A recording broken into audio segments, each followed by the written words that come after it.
नमस्कार साथियों, स्वागत है आपका आपके अपने चैनल गुलशन की कहानी पर। मैं गुलशन सिंह हाजिर हूँ आपकी सेवा में एक नई कहानी के साथ। कहानी सच्ची घटना से प्रेरित है। कहानी शुरू करूँ उससे पहले आपसे एक विनती, एक निवेदन कि वीडियो को लाइक, शेयर और सब्सक्राइब ज़रूर करें, जिससे कि मेरा हौसला बुलंद रहे और मैं आपके लिए ऐसे ही वीडियोस बनाता रहूं, आपको नई नई कहानियां सुनाता रहूं। चलिए चलते हैं कहानी की ओर। हावड़ा रेलवे स्टेशन पे एक ट्रेन दिल्ली के लिए प्लेटफॉर्म पर आई। बहुत सारे पैसेंजर थे। सभी अपने अपने सीट पर बैठने लगे कि तभी एक लड़के की नज़र एक लड़की पे पड़ती है।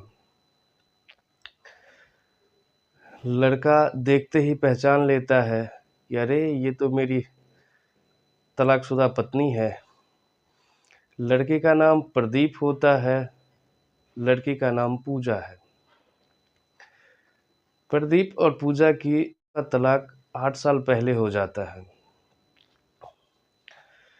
प्रदीप सोचता है कि चलो देखते हैं कि कौन है नहीं है इसके साथ में। वो ये देखने के लिए ही उसके पीछे लगता है। प्रदीप का टिकट वैसे तो थर्ड एसी में था। पूजा स्लीपर का टिकट लेकर के अपनी सीट पे बैठ रही थी। प्रदीप अपना सीट छोड़ के पूजा के पीछे स्लीपर क्लास में चला जाता है और थोड़ा हटके देखने लगता है कि कौन है इसके साथ में। पूजा अपने सीट पे बैठ चुकी थी, अकेली थी। कोई और आता था अगर उस सीट पे बैठने के लिए तो उसको मना कर देती थी कि नहीं, यहाँ आप नहीं बैठ सकते। कुछ यात्री आए कि मुझे 1 घंटे में उतर जाना है, अगले स्टेशन पे उतर जाना है, पर पूजा किसी को बैठने नहीं दे रही थी। प्रदीप बहुत देर देखता है, फिर हिम्मत करके जाता है।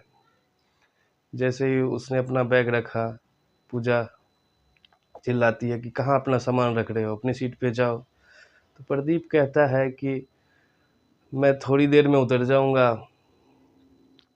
हमारी रिजर्वेशन नहीं है। ये आवाज़ सुन के पूजा भी चौंक जाती है, देखती है, पहचान जाती है कि ये तो मेरा तलाकशुदा पति है। फिर बैठने का इशारा करती है। प्रदीप बैठता है। थोड़ी देर दोनों गुमसुम, कोई किसी से बात नहीं करते हैं। फिर हिम्मत करके प्रदीप ने ही पूछा, दिल्ली कब से रह रही हो?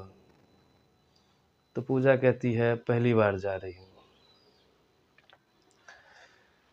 फिर दोनों चुप हो जाते हैं। फिर के बाद पूजा पूछती है प्रदीप से कि अच्छा चलो घर के बारे में बताओ, मम्मी पापा ठीक हैं और आपकी बहन कैसी है? तो प्रदीप बताता है कि मैंने अपनी छोटी बहन की भी शादी 2 साल पहले कर दी। मैं दिल्ली में ही रहता हूँ, वहीं अपना काम करता हूँ। मम्मी पापा भी वहीं रहते हैं। गांव कभी कभार आता हूँ। तो पूजा कहती पर आपने अपनी शादी नहीं की?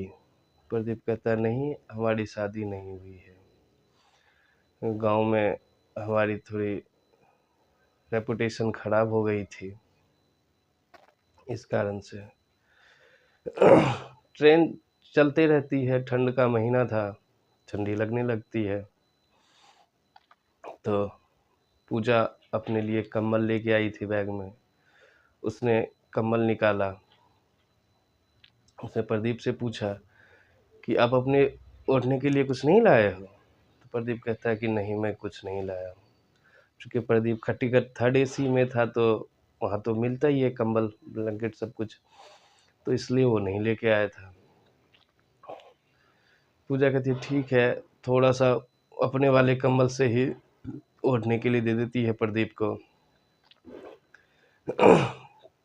फिर आपस में दोनों कुछ बात करते रहते हैं।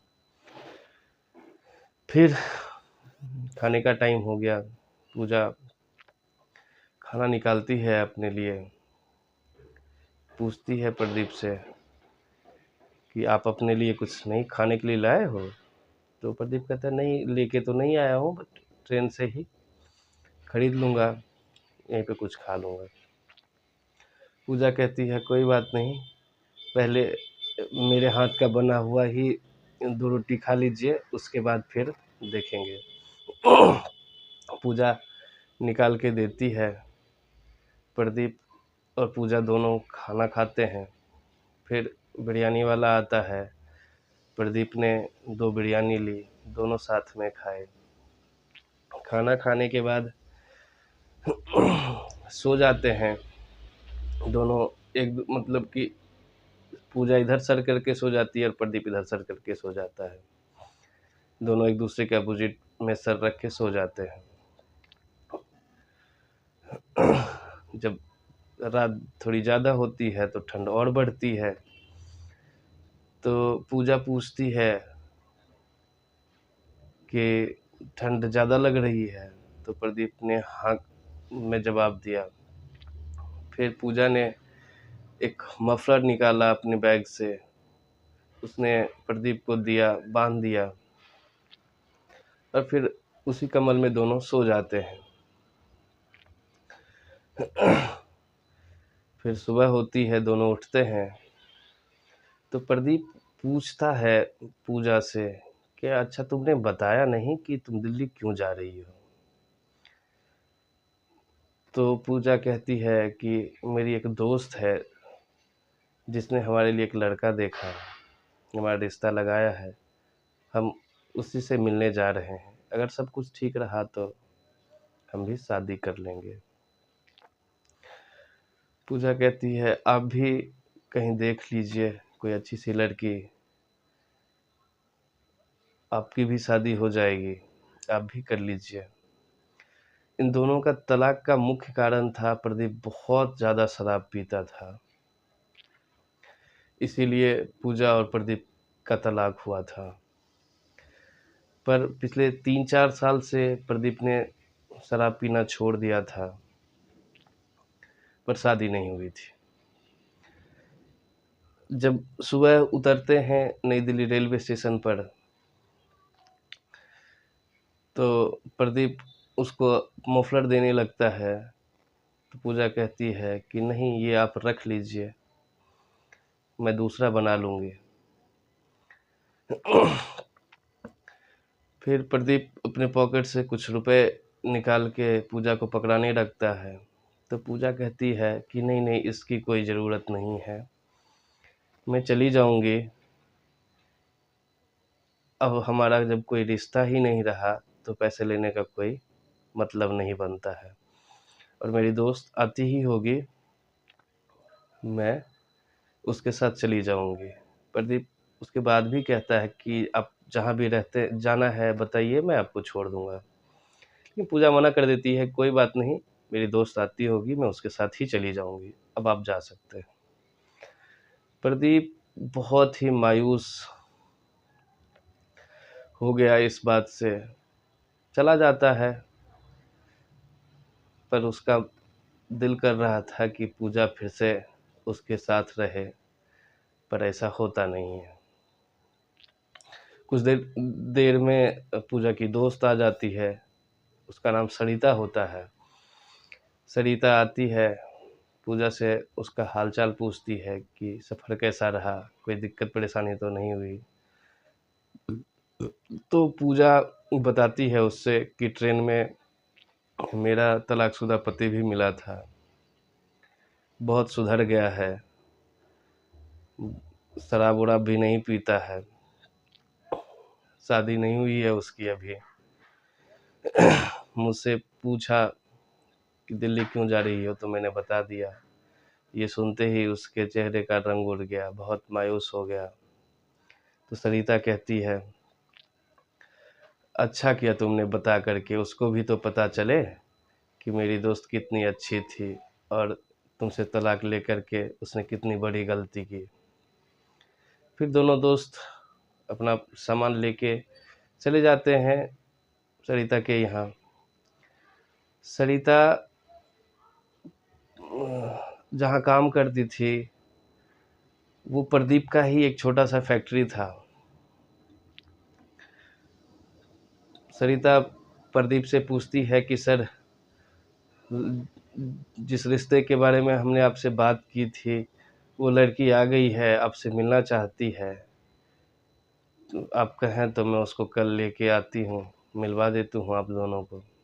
प्रदीप कहता है ठीक है, आप ले आइए उनको, अगर सही रहा तो हम हाँ कर देंगे, शादी कर लेंगे। अगले दिन सरिता पूजा को लेके ऑफिस में आती है। प्रदीप ऑफिस में ही अपने काम में कुछ लगा हुआ था। सरिता अंदर आती है, कहती है कि सर यही लड़की है, इसी से मिलवाने के लिए मैं आपको वो बोल रही थी। प्रदीप पूजा को देखता है और पूजा प्रदीप को देखती है। दोनों एक दूसरे को देख के चौंक जाते हैं। दोनों पहले पति पत्नी रह चुके हैं। तो प्रदीप सरिता से कहता है कि सरिता, तुमने तो कहा था कि तुम्हारी दोस्त कुंवारी है, पर ये तो शादीशुदा लग रही है। तो सरिता कसम उसम खाने लगती है कि नहीं सर, ये कुंवारी ही है। तब प्रदीप से रहा नहीं जाता। प्रदीप कहता है कि सरिता, यही तो मेरी पहली पत्नी है जिससे मेरा तलाक हुआ था। कसम उसम खाने की कोई बात नहीं है, तुम तो हमारे लिए भगवान बन के आई हो, जो हम दोनों को वापस फिर से मिला दी। फिर पूजा को अपने पास बैठने का इशारा करता है। पूजा बैठती है। पूजा से प्रदीप कहता है कि तुम पता कर लो, यहाँ और भी आदमी है, सबसे पूछ लो, मैंने शराब पीना छोड़ दिया है। अब मैं बहुत ही साधारण सी ज़िंदगी जीता हूँ, छोटी सी फैक्ट्री कर रखी है, इसी से अपना गुजर बसर करता हूँ। माता पिताजी भी यहीं पे हैं, बस उनकी सेवा में लगा रहता हूँ। बाकी अब तुमको जो सोचना है, विचार करना है, कर लीजिए। सब सब बातें हो जाती है दोनों के बीच में। प्रदीप ने सरिता को बहुत धन्यवाद दिया और उसकी झूठ बोलने वाली बात पे दोनों ने बहुत मजाक भी किया।